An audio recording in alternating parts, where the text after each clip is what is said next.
Let's start with a truth that kind of cuts right through all the usual noise about success stories. Before Vera Wang became this global icon for elegance, her entire path was first defined by a really spectacular, high-stakes failure. It's completely counterintuitive for a fashion mogul, isn't it? Back in the late 1960s, she wasn't training for the runway. She was training for the ice rink. An elite figure skater. Exactly. Years of her youth dedicated to one single, unforgiving goal, making the U.S. Olympic team. And she didn't make the cut. And the usual story we tell ourselves is, if you miss that first big shot, the Olympics, a promotion, whatever, you're permanently behind. Right. But her story just flips that whole idea on its head. That loss didn't end her career.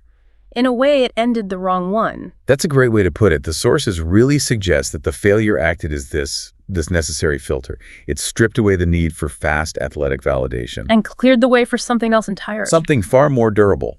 Cultural influence, depth, and what we're going to call quiet authority. So that's our mission for this deep dive. We're going to look into those often ignored years of, invisible growth. We want to examine how choosing depth over the desperate need for speed allowed her to build a kind of power that doesn't have to shout. It just lasts. It's not a story about bouncing back. It's about learning to play a completely different and ultimately a much longer game. Okay, let's unpack where that foundation even came from. Segment 1. The discipline that survived failure. You really have to appreciate how intense elite figure skating was back then. Oh, it was brutal. Almost militaristic. We're talking 3 a.m. wake-up calls, the sheer monotony of it all. And not just the jumps and spins we see today. No, this is key. The sport used to heavily rely on tracing these perfect geometric patterns on the ice. They were called figures. Right, compulsory figures. It was all about repetition, painful precision, and an unforgiving scoring system, where a judge is literally inches from the ice, scrutinizing every line you trace. So one is pure artistry, the other is just grind and mechanical perfection. Exactly. And for years, her whole identity, her self-worth, it all revolved around that one destination, the Olympic team. And then poof, it's gone. The goal disappeared. But here's the crucial thing that survived. That relentless mechanical discipline remained. The destination vanished, but the engine was still running. But hang on, isn't that a little romanticized? I mean, plenty of people lose big and just burn out. What's the real evidence that the discipline wasn't, tainted by that failure? That's a fair question. The evidence is in what she did next, immediately. The specific skill of tracing a figure 8 on ice was gone, but the work ethic, the tolerance for pressure, the ability to delay gratification. Those belong to her, not the sport. Yes, she had learned how to improve in total isolation without an audience. So the real skill she mastered was how to work without applause. Absolutely. Skating taught her how to endure long stretches of invisibility, how to build mastery when the scoreboard is completely silent. That became her single greatest psychological advantage. An asset she deployed almost immediately when she entered the fashion world. And that takes us to her transition into Vogue in the early 70s. She didn't arrive like some prodigy ready to shake things up. She arrived conditioned for a long game. Right. And this brings us to what I think is the most critical part of her story. The 17 years she spent there. Segment 2. Losing early, learning quietly. This is what you call the absorption phase. Yes, because after that initial sting of failure, Wang enters this phase that most success stories just skip over because it's not dramatic. She started at Vogue in 1971 as a fashion assistant. I just have to stop on that number. 17 years in one place before starting her own thing.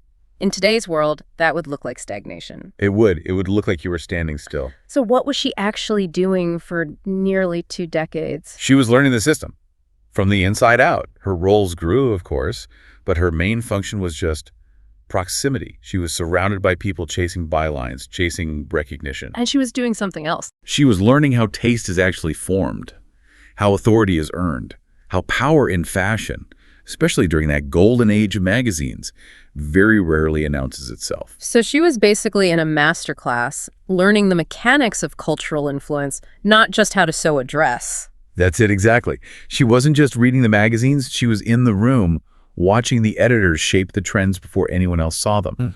She learned that real influence comes from being trusted, not from being loud. And that takes patience, a lot of patience. And silence. She wasn't building a design portfolio for herself.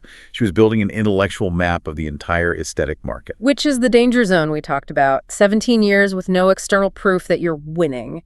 Most people would have quit. Why didn't she? This is where that early loss in skating becomes a kind of superpower. A protective measure. Yes. When you fail that young on that big of a stage, you get stripped of that desperate urgency. You stop racing other people because you already know what the big loss feels like. And it didn't kill you. That freedom, it must have allowed her to just be driven by curiosity, not by the fear of falling behind. Which is everything. She came to understand that the real competitive advantage wasn't speed. It was depth. So after Vogue, she goes to Ralph Lauren. That feels like the first real test of all that absorbed knowledge. It was pivotal.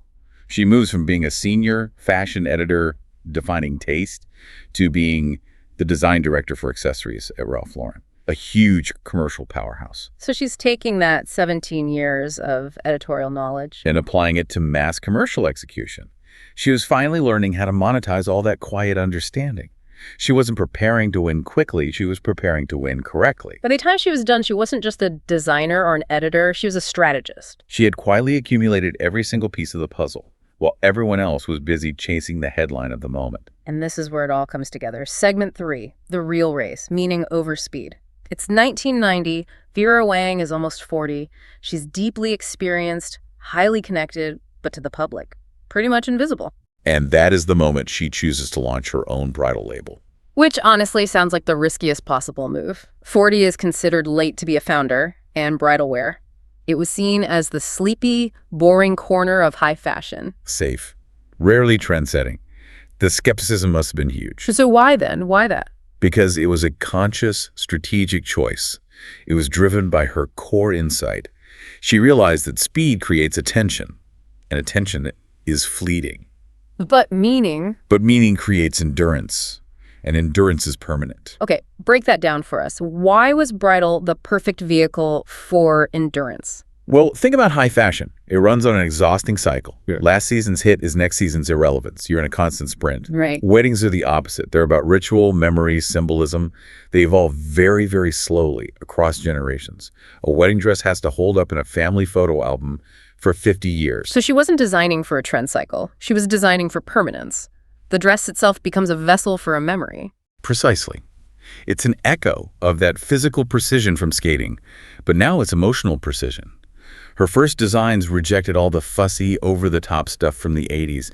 They were clean, architectural, restrained. Gowns meant to hold a memory. Exactly. She took herself out of that exhausting seasonal race for relevance and entered an arena where depth mattered more than speed, an arena where her slow, quiet, deep knowledge was actually the ultimate asset. It's like that loss on the ice taught her that winning quickly can actually lock you into the wrong game. That's the profound takeaway. By choosing a field that rewarded meaning over momentum, she started winning the race that really mattered. Which leads us right to the final stage of her success. Segment 4, power without noise.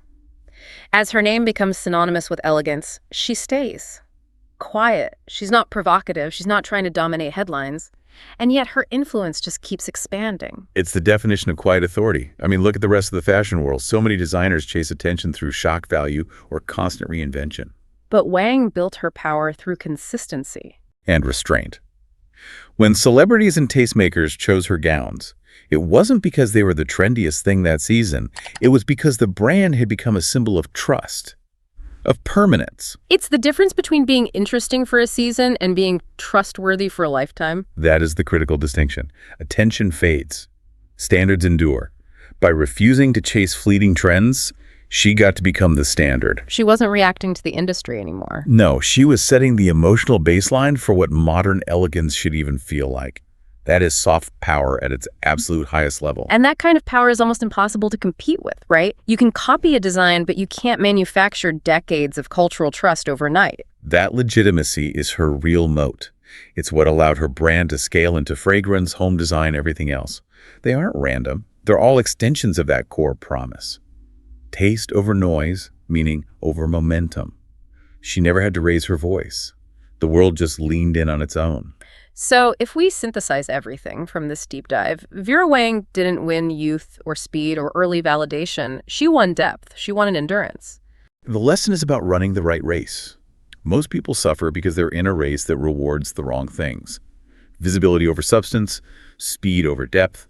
Losing that first big race stripped her of that urgency and It forced her to build a life designed for longevity, not for immediate applause. Which makes you wonder, did she succeed despite losing the Olympics, or did she succeed because it forced her to stop chasing a finish line that was totally irrelevant to her real potential? I think it's the latter.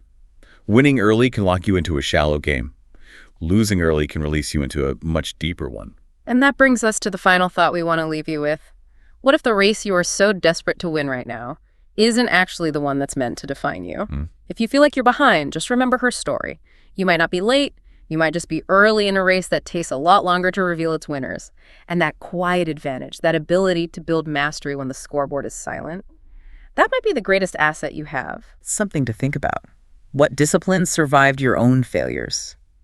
And what long game are you actually conditioning yourself for? We'll catch you on the next deep dive.